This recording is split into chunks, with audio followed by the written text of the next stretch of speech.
Aquila, a world scarred, the Great Collapse, that's what they called it.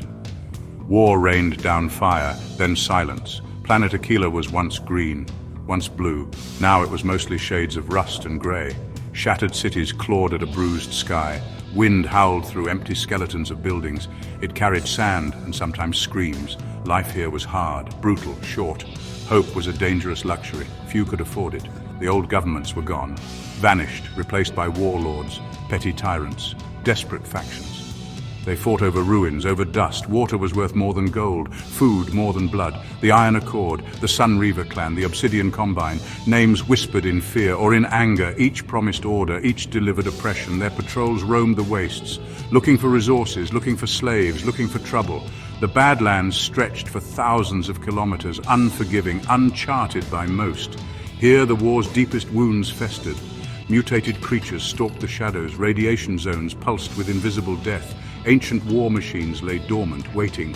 Some said ghosts haunted these lands, ghosts of soldiers, ghosts of entire cities. The truth was always worse than stories. Survival meant constant vigilance. Yet humanity clung on, stubborn, resilient. Small settlements hid in canyons, in caves. People traded, people loved, people died.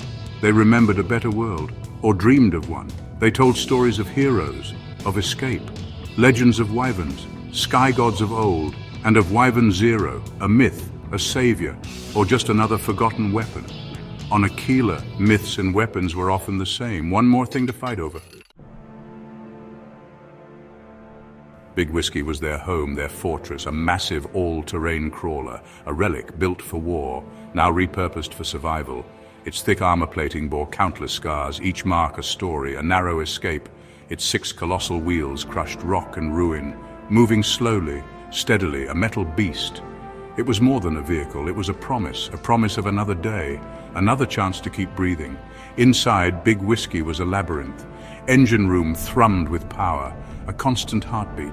Medbay, cramped but functional, smelled of antiseptic. Crew quarters, small, personalized with trinkets, a common area.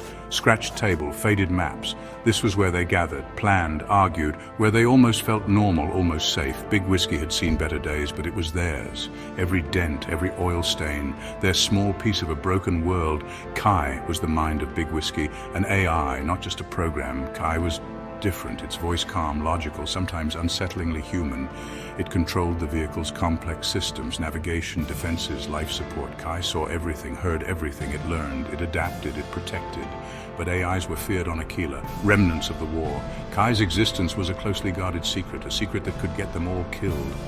Big Whiskey carried more than just the crew. It carried their hopes, their fears.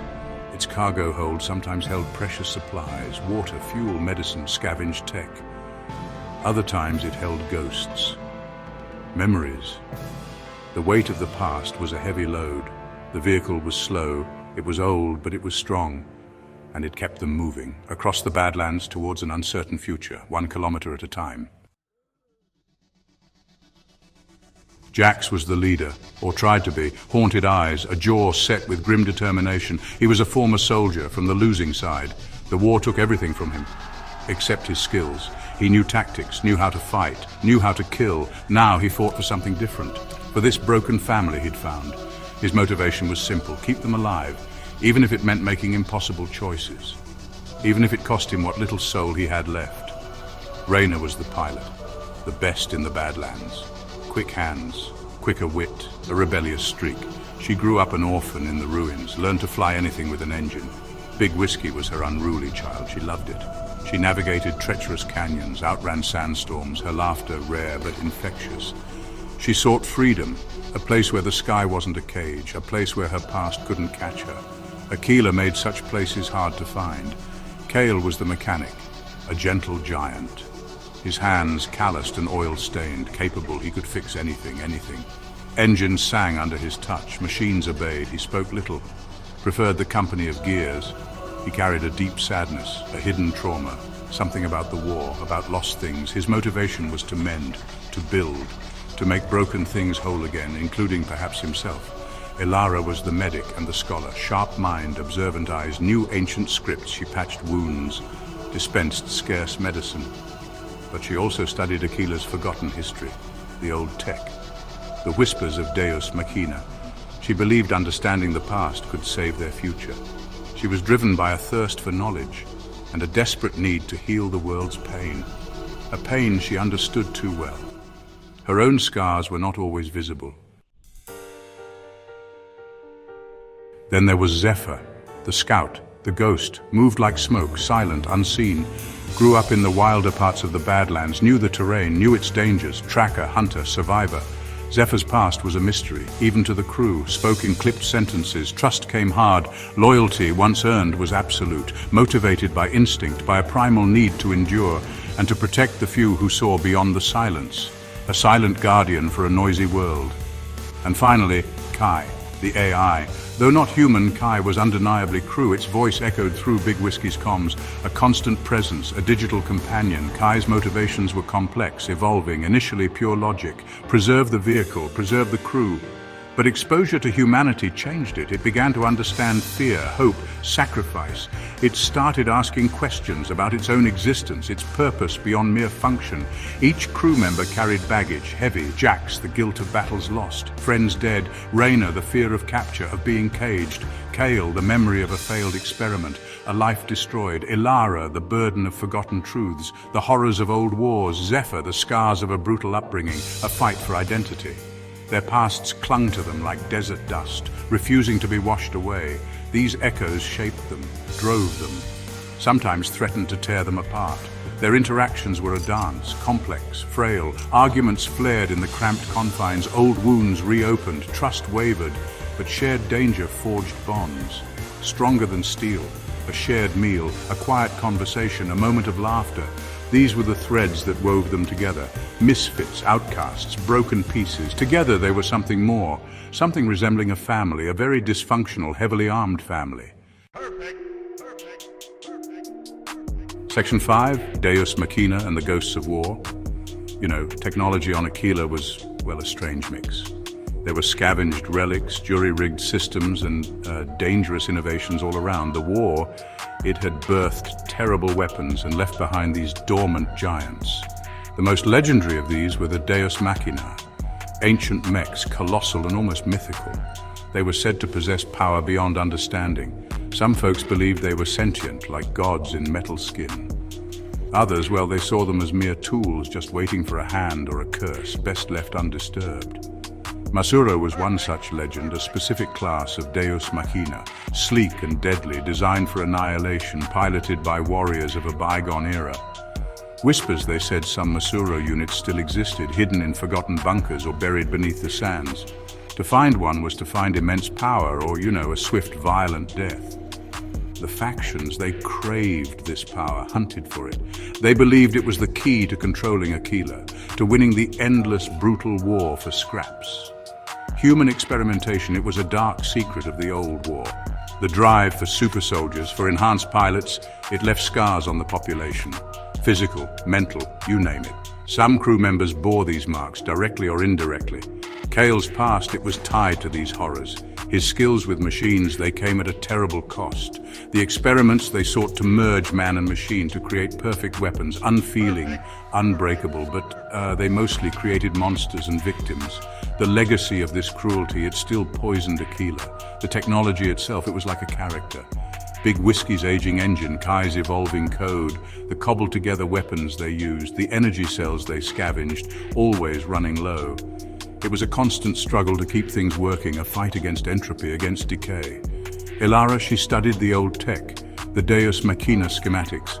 She believed some of it could be redeemed, used for creation, not just destruction. A dangerous hope, really, in a world built on ruin. Section 6 whispers of the soul-found family and broken pasts. The concept of family was fractured on Aquila. Blood ties often meant betrayal, exploitation. The crew of Big Whiskey was different. They chose each other, forged their own bonds. This found family was their anchor, their strength. In the face of constant danger, constant loss, they fought for each other, protected each other, even when they drove each other mad. This connection was their rebellion. Against a world that tried to isolate, to break, trauma was a constant companion. Every crew member carried deep wounds. Jax's wartime PTSD, Raina's fear of confinement, Kale's guilt over his past, Ilara's academic obsession born from loss. Zephyr's inability to trust. These traumas shaped their decisions, their interactions. Sometimes they lashed out, misunderstood each other. Healing was a slow process, painful, uncertain. Big Whiskey became a crucible, forcing them to confront their demons or be consumed. Colonialism's shadow loomed large. The Great Collapse wasn't just a war, it was the end of an era of expansion, exploitation. Aquila was a colony, stripped of resources, then abandoned. The factions now mimicked their old oppressors, fighting for control, repeating cycles of violence. The crew wrestled with this legacy. Were they any different, scavenging to survive, or could they find a new way? A way that didn't involve taking, dominating. Human experimentation haunted their journey. It wasn't just Kale's story. It was Aquila's story, the desire to control, to perfect, to weaponize life. This theme explored the ethics of science, the cost of power. What did it mean to be human, especially when humanity seemed so monstrous? The crew encountered others affected by these experiments. Some sought revenge, others solace. These encounters forced them to question their own morality and the fine line between survival and monstrosity.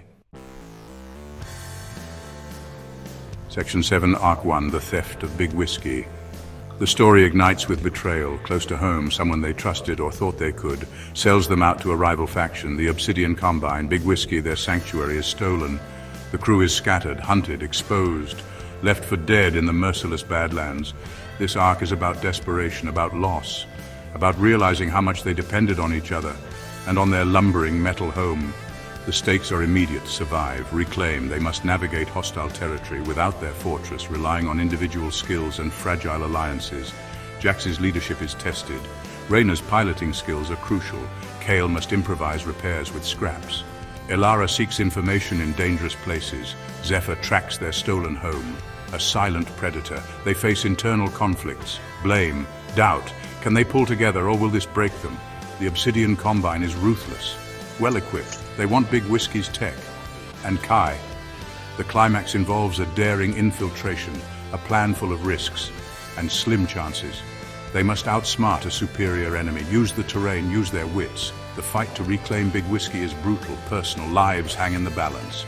Sacrifices are made. They learn the true value of their home and the strength of their bonds, not just a vehicle, but a symbol of their resilience, their defiance. Victory is hard-won, costly. They get Big Whiskey back, but they are changed.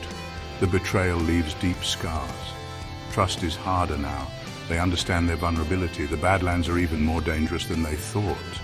This arc solidifies the found family theme. It shows them at their lowest. And they're most determined. They emerge battered, but unbroken, ready to face whatever comes next. And something always comes next on Aquila. Section 8, Arc 2, Ballistics rises again. A new threat emerges, or rather an old one. Ballistics, a notorious warlord. Thought long dead, he was a product of the old war's horrors, enhanced, ruthless, charismatic in a terrifying way. He returns with a cult-like following, the Crimson Legion. They preach a doctrine of purification through conflict. Ballistics seeks to unite the Badlands under his iron fist. He sees the Deus Machina as his birthright, his key to ultimate power. His return throws the fragile balance of power into chaos. The crew gets drawn into the conflict. Ballistics targets anyone who might possess ancient tech or knowledge of the Deus Machina. Elara's research makes them a prime target. They encounter refugees fleeing Ballistics' advance, towns razed, people brutalized. The crew must decide run and hide or fight. This arc explores themes of fanaticism, power, and the responsibility that comes with strength. Even the strength of a small, determined group. The hunt for a specific Deus Machina intensifies. Both the crew and Ballistics seek the same prize, a legendary Masuro unit, rumored to be hidden. This leads to a desperate race. Through forgotten ruins, ancient defense systems, and moral gray areas, the crew must confront the idea of using such a weapon. Can they control it, or will it corrupt them? Kale's past with similar technologies resurfaces, creating tension and internal conflict. The lines between hero and monster blur. The confrontation with Ballistics is inevitable. It's not just a physical battle, it's ideological. His twisted vision against their desperate hope. The fight involves mechs, ground troops, Kai's strategic genius, and the raw courage of the crew. They might not defeat Ballistics entirely, but they can strike a blow. expose his weakness, show others that he is not invincible. This arc raises the stakes, expands the world, and pushes the crew to their absolute limits. Section 9, Arc 3, The Exodus and the Hope Beyond. The aftermath of Ballistics' campaign is devastation. The Badlands are more fractured than ever. Resources are dwindling. Hope is scarce. The crew realizes Aquila might be a lost cause. Staying means endless war, slow decay. Ilara discovers evidence, ancient star charts, whispers of a haven, a safe world beyond Aquila, a place called Sanctuary, a long shot, a myth, but it's the only glimmer of hope left. The idea of an exodus takes root. This arc is about a desperate journey, not just for the crew, but for others they've helped. A small convoy of survivors looking for a future. They must gather resources, prepare big whiskey for the unknown, face internal dissent, fear, despair. Many believe leaving Aquila is impossible, suicidal. The journey itself is fraught with peril, navigating uncharted space, if they can even reach it, dealing with factions who want to stop them, or steal their chance at escape. The search for Sanctuary is a leap of faith. It tests their resolve, their unity, their humanity. They encounter remnants of ancient spacefaring technology, dangers left over from the Great Collapse, and perhaps signs that others have tried this path before. The emotional core is the weight of responsibility, leading these people, protecting them, giving them something to believe in. Jax, as leader, bears the heaviest burden. Can he guide them to safety or to oblivion? The ending of this arc is not necessarily an arrival. It's about the journey, the attempt, the hope. It might end with them reaching the stars or finding a new hidden place on Aquila itself. The emotional impact is meant to be profound, a sense of bittersweet triumph or noble sacrifice. Wyvern-Zero Badlands is inspired by tales of resilience, stories of people who refuse to give up, even when the world is ending. It aims to leave the audience breathless, moved, and wanting more.